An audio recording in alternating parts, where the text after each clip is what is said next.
Teman-teman yang dirahmati Allah Subhanahu wa taala, di ayat kedua surat Al-Ankabut Allah menyampaikan sebuah sindiran. Allah nyindir dengan bahasa, emangnya manusia pikir Allah akan biarin aja mereka mengatakan kami telah beriman, sementara mereka tidak diuji.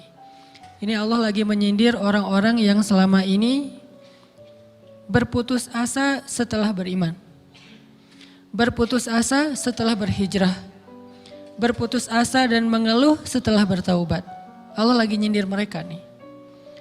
Seolah-olah Allah bilang, kenapa setelah kalian beriman malah kalian masih berkeluh kesah? Kenapa kalian setelah bertaubat malah menjadi ragu kepada Allah? Kenapa kalian setelah berhijrah malah jadi labil? Bukankah harusnya setelah kalian menyatakan kami taubat, kami hijrah, kami beriman, harusnya iman kalian makin mantap? Dan bukti bahwa iman kalian mantap apa? Bahwa ketika kalian diuji, kalian sama sekali tidak goyah. Jadi Allah Subhanahu wa taala seolah-olah mengatakan bahwa ujian adalah tabiat iman. Bahwa ujian adalah tabiat iman. Bisa diuji dengan ujian yang kita tidak suka, bisa juga diuji sebaliknya dengan ujian yang kita suka. Bisa diuji dengan ujian yang sifatnya fisik, bisa diuji dengan ujian yang sifatnya harta, bisa juga diuji yang lebih berat lagi dengan ujian yang sifatnya perasaan. Yang jelas semuanya diuji. Bisa diuji dengan ujian musibah, bisa juga diuji dengan godaan-godaan dari syaitan yang melalui hawa nafsu kita. Bisa diuji dengan kemarahan, dipancing oleh orang lain untuk marah, dipancing di sosmed untuk ngebalas komen-komen mereka, dipancing untuk berdebat, dipancing untuk akhirnya kita saling menjudge, saling menjatuhkan, saling menjelekkan. Ini semuanya bentuknya ujian. Makanya Allah Subhanahu wa taala mengatakan di pembukaan surat Al-Ankabut, kalau ujian itu adalah tabiat iman. Ujian dan keimanan itu nggak bisa dipisahkan. Apa hubungan antara iman dengan sabar? Sehingga Allah Subhanahu wa taala menilai keimanan seseorang itu dengan cara mengujinya. Apa hubungan antara iman dengan sabar? Ternyata ciri yang paling jelas orang yang imannya baik adalah sabarnya. Makin baik imannya, harusnya makin kuat kesabarannya. Jadi orang yang paling beriman itu tidak dilihat dari wawasan agamanya. Itu lebih kepada orang yang berwawasan luas, yang ilmunya banyak. Tapi belum tentu orang yang wawasannya luas adalah orang yang paling baik imannya, belum tentu. Bukankah iblis itu wawasannya luas? Dia mengerti banyak hal yang bahkan kita nggak ngerti. Iblis ngerti tentang dunia di langit. Iblis mengerti tentang alam yang ada di surga, alam yang ada di akhirat. Iblis tahu, bahkan udah masuk surga. Jadi ilmu iblis lebih banyak daripada kita sekarang. Tapi kenapa iblis malah tidak sebanding antara ilmunya, wawasannya dengan ketakwaan dan kesolehannya? Karena iblis tidak sabar dengan sebuah ujian. Ujian iblis apa? Eksis. Itu ujiannya iblis. Dia udah lama eksis, followersnya banyak. Setiap dia posting, orang berlomba-lomba jadi first like. Setiap dia posting, di repost rame-rame. Di YouTube viral. Channelnya tuh paling banyak subscribersnya. Iblis. Coba cari nanti di YouTube iblis. Ada nggak channel? Itu udah viral banget loh. Eksis banget. Tiba-tiba datang pendatang baru. Muncul pendatang baru. Pendatang baru ini tiba-tiba melejit. Followersnya langsung nambah. Kejar-kejaran akhirnya disalib.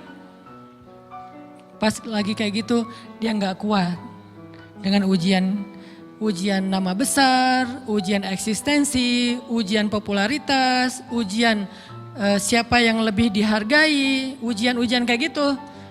Sama kayak kita kadang-kadang ngerasa udah banyak jasa dalam sebuah organisasi, udah banyak jasa dalam sebuah komunitas, udah banyak jasa dalam sebuah lingkungan, masjid, sekolah, organisasi, teman-teman kita yang paling sering berkorban. Tapi ternyata yang eksis, yang masuk media, yang masuk TV justru orang lain. Itu kan ujian ya. Nah ini nih yang kadang-kadang ujian namanya zulzilu, diguncang perasaannya. Bukan diuji dengan fisik, kadang-kadang ujian sakit, capek, lelah, buat kita bisa kita lalui tuh dalam sebuah organisasi nih. Kita lagi bikin kegiatan sosial, baksos. Di sekolah, dengan OSIS-nya, dengan ROHIS-nya, di kampus, dengan BEM-nya, dengan LDK-nya, kita bikin acara baksos. Kan effortnya lumayan ya. Kita begadang untuk meeting, kita survei lapangan, kita kerja malah tidur sehari cuma 1,5 jam, 2 jam. Fisik kita lelah, fisik kita capek, kadang sampai sakit. Sampai dirawat di rumah sakit gara-gara kena misalnya tipes gitu, gara-gara kita habis-habisan bekerja, itu buat kita gak masalah. Ujian fisik kita lalui. Dan besok mau ngadain lagi, kita yang paling semangat dan aktif. Gak masalah capek juga.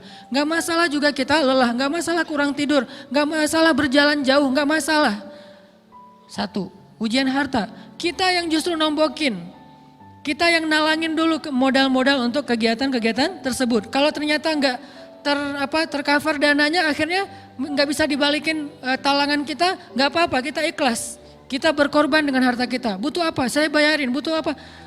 Kita lewatin ujian harta. Tapi begitu ujian perasaan, kita udah capek, lelah, kurang tidur, nombokin, nalangin habis-habisan. Ternyata teman kita yang jadi ketua panitia ada kadang cuman masalah itu doang. Atau dia yang jadi PR-nya. Yang namanya PR ketika diliput oleh media kan dia yang muncul mukanya kan. Akhirnya diundang oleh misalnya hitam putih lah atau apalah. Kok dia yang muncul di sana? Atau diundang berdua, tapi sampai di sana dia yang banyak ngomong, kita diam aja. Pulang-pulang pundung. Begitu besok mau ngadain lagi, udah gak mau terlibat. Left group. Kenapa itu terjadi? Ujian zulzilu, perasaan. Itu yang dialamin oleh iblis. Iblis rela banget disuruh beribadah, sujud beribu-ribu tahun, kuat iblis. Kalau kita mungkin jidatnya hitam, kalau iblis mungkin udah kepala-kepalanya hitam, saking rajinnya sujud. Wah, ibadahnya udah ribuan tahun. Iblis disuruh berkorban dengan harta yang dia miliki, dia kasih aja semuanya.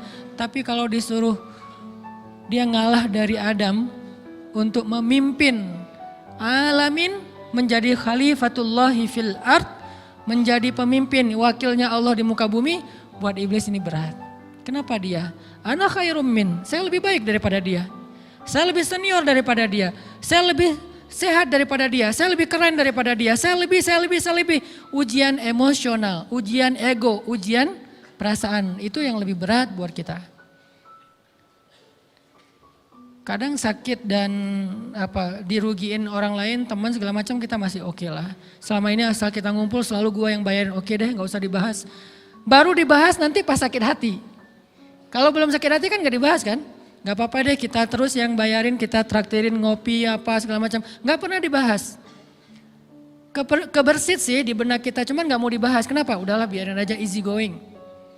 Kemudian kayak kita yang capek harus rempong sana kemari segala macam. Selalu acaranya di rumah kita, akhirnya kita yang bayarin, kita yang rempong, nyiapin segala macam, bebersih sendiri. Tapi begitu ada yang nyakitin perasaan kita sedikit aja, semua itu balik lagi. Dari dulu ya, nah keluar kan?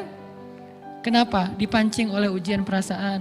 Jadi ternyata yang paling berat itu adalah zulzilu, diguncang perasaannya.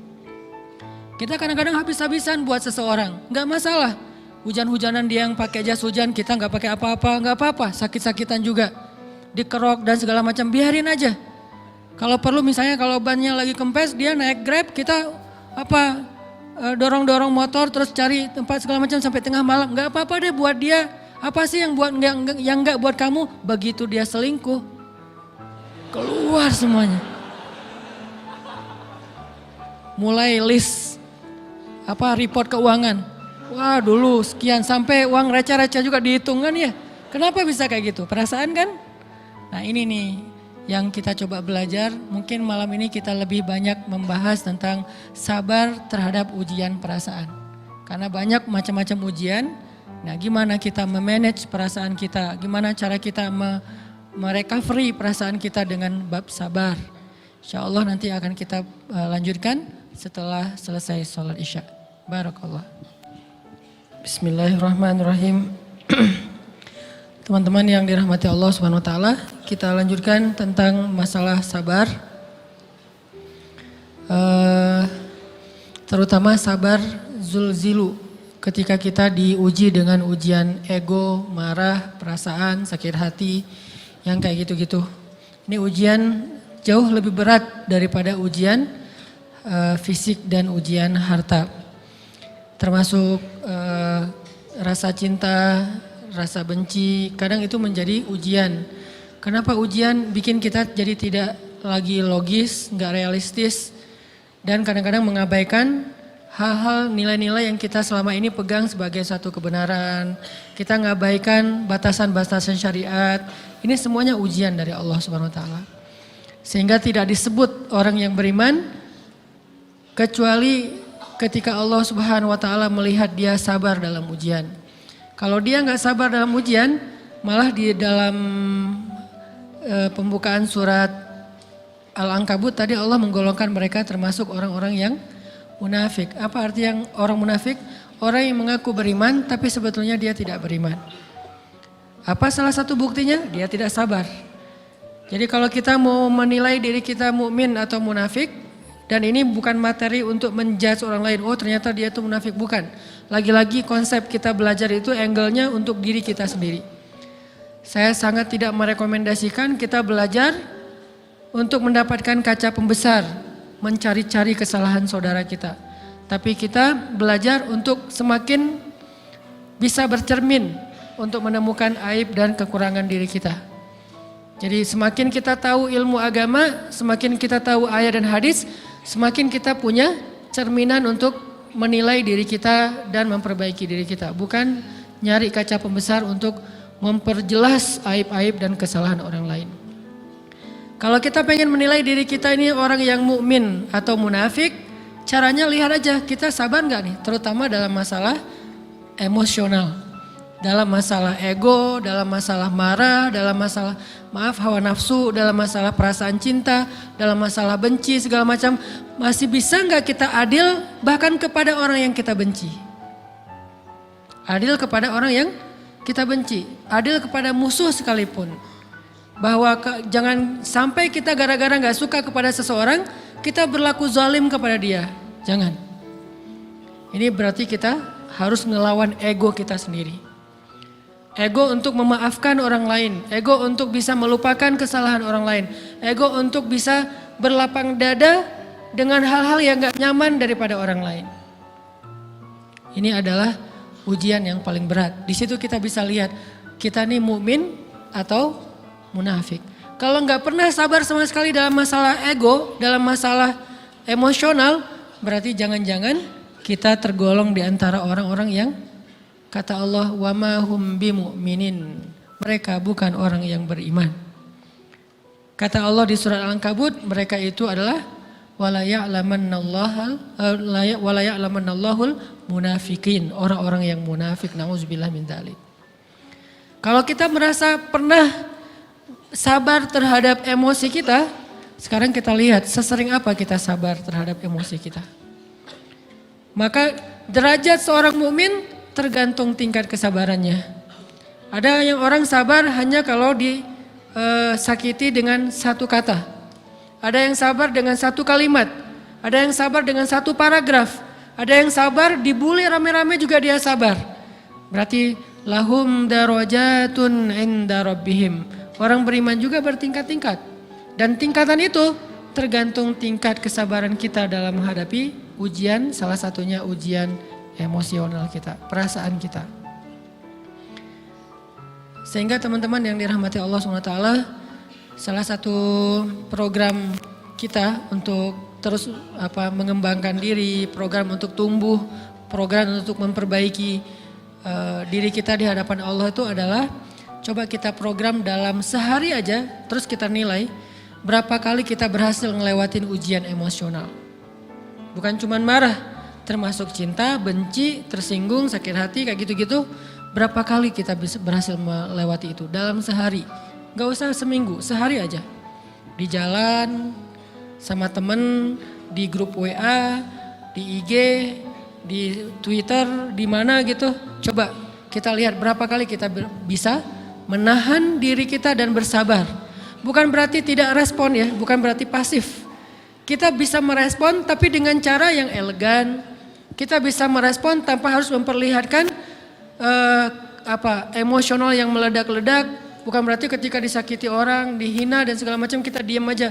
Gak selalu kayak gitu. Kadang-kadang kita perlu merespon untuk mengklarifikasi, tabayun kalau kata orang-orang yang dalam ilmu fikih. Kita harus tabayun. Tapi tabayun dengan marah itu beda. Tabayun dengan mencela itu beda.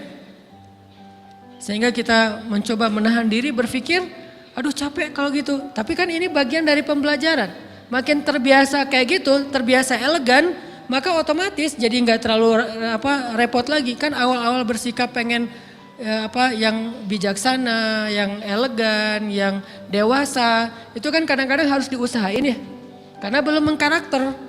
Harus mikir dulu gimana ya sikap yang paling dewasa, gimana ya sikap yang paling bijaksana, gimana ya sikap yang paling wise, gimana ya sikap yang paling elegan, masih mikir. Tapi setelah berkali-kali kita latihan, lama-lama itu menjadi spontanitas kita. Dan kalau udah bisa kayak gitu, insya Allah kita sudah mulai meniru nih akhlak Nabi Muhammad SAW. Ini ujian perasaan banget. Kalau tadi saya ngasih contoh diselingkuhin itu sebetulnya cuman bercanda ya. Karena diselingkuhin ini pastinya bukan ujian, tapi musibah. Pengkhianatan ya, tidak ada tempat. Gimana kita ngelawan perasaan kita kalau lagi kayak gitu? Gimana kita ngelawan perasaan kita kalau lagi diuji? Gimana cara kita bersabar? Karena iman dan sabar itu bisa dibilang satu paket. Gak disebut orang beriman kalau gak sabar. Dan insya Allah orang yang sabar itu adalah ciri-ciri orang beriman. Gak mungkin disebut orang beriman kalau gak sabar. Kita pikir memang iman itu hanya ucapan. Kalau iman itu cuma ucapan, inna sholati wa nusuki wa mahyaya wa mamati lillahi rabbil alamin, gampang. Kalau iman itu cuma ucapan, hasbiyallah wa ni'mal wakil, gampang. Kalau iman itu cuma ucapan, la haula wa la quwata illa billah, gampang. Kalau iman itu cuma ucapan iyyaka na'budu wa iyyaka nasta'in, gampang. Tapi Allah mengatakan wa ma hum bimu'minin. Ahasiban nasu ayyutraku ayyaqulu amanna wa hum la yuftanun. Emangnya cukup dengan hanya mengatakan kami telah beriman lalu tidak diuji? Ternyata iman adalah sabar dalam ujian. Jadi nggak mungkin orang disebut beriman sementara dia tidak sabar, sementara dia emosional, sementara dia temperamen, sementara dia orangnya meledak-ledak, sementara dia orangnya mengeluh, sementara dia orangnya berputus asa. Nggak mungkin. Karena ulama mengatakan la tayasu, jangan berputus asa. Fa innal ya's laisa min akhlaqil muslim atau mu'min.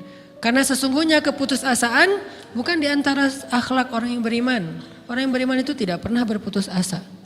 Serumit apapun masalah kita, kalau kita punya yakin sama Allah bahwa Allah ala kulli syai'in qadir, maka kita pasti akan punya harapan. Kalau kita yakin bahwa Allahu Akbar, sebesar apapun masalah kita, Allah lebih besar daripada masalah kita kan? Bukankah kita mendengar Allahu Akbar, Allahu Akbar. Ada gitu yang lebih besar daripada Allah? Harusnya kita tidak pernah berdoa kepada Allah sambil mengatakan ya Allah saya punya masalah besar. Itu sama aja dengan kita ngeledekin Allah. Sama aja kayak kita datang ke teman kita bilang gini, saya mau pinjam duit. Enggak akan banyak kok, saya tahu kamu kalau kebanyakan kamu enggak akan sanggup. Kan enggak mungkin kita ngomong gitu kan ya. Saya lagi banyak hutang nih. Saya mau minta tolong sama kamu. Insya Allah saya enggak akan minta seutuhnya. Saya tahu kamu juga kurang duitnya. Saya minta dikit-dikit aja lah. Kan enggak gitu kan cara kita minta tolong. Sama aja kita doa ya Allah, saya punya masalah besar. Ngomong ke Allah punya masalah besar. Kalau kita ngomong ke manusia kayak gitu wajar, tapi ke Allah, ya Allah saya punya masalah kecil nih. Apa? Ada hutang sedikit, berapa? 100 M. Allah kan ghaniyun, maha kaya, jadi jangan pernah mengatakan 100 M itu besar di hadapan Allah. Kita ngeremehin Allah banget. Bukankah Allah maha kaya? Jangan pernah mengatakan bahwa musibah kita, ditinggalkan orang yang kita cintai, dibully seluruh dunia, itu besar di hadapan Allah. Bukankah Allah cukup buat kamu, kata kamu? Inna sholati wa nusuki wa mahyaya hasbi Allah ni'mal wakil. Jadi Allahu Akbar. Sehingga kalau kita berdoa, ya Allah saya punya sedikit masalah. Bukankah Umar pernah mengatakan, ya nafsi, idza daqat alaikid dunya, fala taquli ya Rabbi indi hammun kabir, faquli ya hammun indi rabbun kabir. Wahai jiwaku, kalau kamu merasakan kesempitan, kegalauan, bingung, sakit, jangan pernah kamu mengatakan ya Rabbi saya punya masalah besar. Tapi katakanlah wahai masalah saya punya Rabb yang maha besar. Iman dan harapan, berharap itu nggak bisa dipisahkan. Iman dan sabar itu nggak bisa dipisahkan. Iman dan berserah diri atau menyerahkan urusannya, tawakul atau kita nyebutnya tawakal, nggak bisa dipisahkan. Bagaimana kita mau menyebut diri kita mukmin sementara kita nggak sabar ketika diuji dengan perasaan? Alhamdulillah kalau kita selama ini masih bersabar dengan ujian fisik.